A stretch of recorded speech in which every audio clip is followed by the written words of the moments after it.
Evening. Can you all hear me? I'm not used to using a microphone. I can tell by the accent I was born in Stirling, can't you? Yes, my story is my father came across from Jamaica as a professional cricketer. He was only supposed to be here for a year. He was so damn good they asked him to stay, and the plonker did, and I was born in sunny Stirling as opposed to sunny Kingston. And then he sent for my mother, and that was it. So that was me, born and bred here. I don't know about inspirational, but I have to tell you, you talk about community.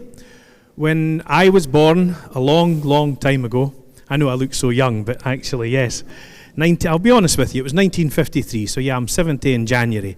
So when I was born in the January, my mother had only been in Scotland for, a few months, 9 months, obviously.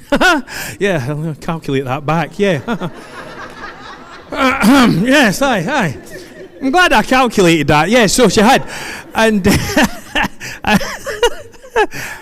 And she found Stirling and Scotland. We were the only black family in Stirling. Just let that sink in for a minute. And so for me tonight, this is a privilege for me. I couldn't tell you the last time I was around so many black faces in Scotland. I genuinely can't remember that. So for me, this is a privilege. The one thing I remember about my mother was that, as I say, I was born in January, and of course that time we'd had coal fires, so she had to go outside and get the coal out the coal bunker and then bring it up the stairs. And she was in tears. She tells me this story, that she was in tears because she couldn't understand cold sunshine. Had no idea. What the heck is that? Cold sunshine. You know what I mean? Had no idea what frost was or whatever. Having said that, I fully appreciate that, because the very first time I ever went back to Jamaica was, I was 27 years of age before I actually went to Jamaica. And I'd been told all about it, but I'd joined the police service, and the reason I went back is because this police officer was on my passing out parade, and he said, "You must come and visit Jamaica." And I thought, "You're a beauty." Never mind what my mum and dad said, I wanted to go for the police. And I remember getting off the plane thinking, what bloody idiot put the stairs right behind the damn engine? And of course I realised they hadn't put the stairs behind the engine, it was just bloody hot. So yes, I can understand my mother and I can understand me. And the reason that I am here is because about community, absolutely. And we talk about acquaintances. I've met Fiona now. I'm privileged, to be here, but I'm also privileged to be the chair of the Equality and Diversity and Inclusion. What the dickens is it? Oh yes, it's the Independent Review Group. That's what it is. It's the Independent Review Group. And I've met Fiona. But you see, the thing about me is that I've grown up in Scotland that whenever I see a black face, I smile at it because it's so unusual. And I'm sure some of you do the same thing. I know you will. Yeah. Mm-hmm. And so really, to be honest, I don't have any acquaintances. And poor Fiona already knows that for the year that I've known her, I'm not an acquaintance. Fiona's my friend. So I vow to you tonight that henceforth I will be your friend. I will not be your acquaintance. I promise you that. Absolutely. And I'm privileged in so many ways. I'm a rubbish businessman, and I was telling Michael this. And he says, "No, that all depends who says." I says, No, I says, "I am a rubbish businessman because my wife keeps telling me, why are you doing another job that's not paying you any money? Oh, Robin, can you join this charity?" Of course I can. You know, it's the first thing out my word is, yes, I will do that. But I think that's right. I think it's nice to give back. I've been privileged enough that when I joined the police and then I left, I was determined I wanted to do something good for Scotland because it's my home. This is it. It's your home. And should I tell you something? Get used to the rain. You talked about investing. Be glad it's raining. Invest in whiskey, because without rain, there is no whiskey. You know that, Mark, don't you? And I have to tell you, I do invest in whiskey because it's the fastest growing one of all that's going out. And I tend not to drink a lot I have to say. I like an odd dram, but not a lot. But I do invest in whiskey, and it's gone up exponentially, which is just as well, because with the financial crash, when I left, my commutation went down the drain. Couldn't have left the polis at a better time.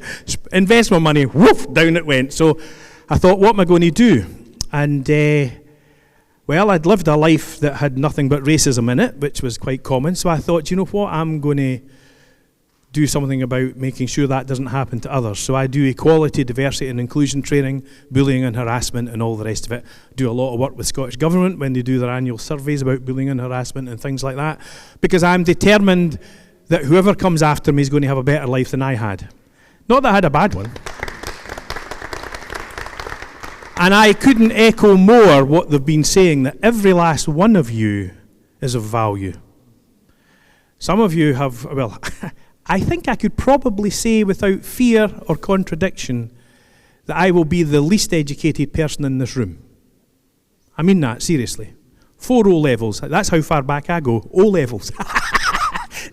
Not even Nat 5s or whatever the heck you call them now. 4 O-levels. However, that means that I worked hard and I wanted to do something. I never joined the police to become the first black chief constable. I joined the police to become one of the best officers that there could be, and to listen to people and to help people.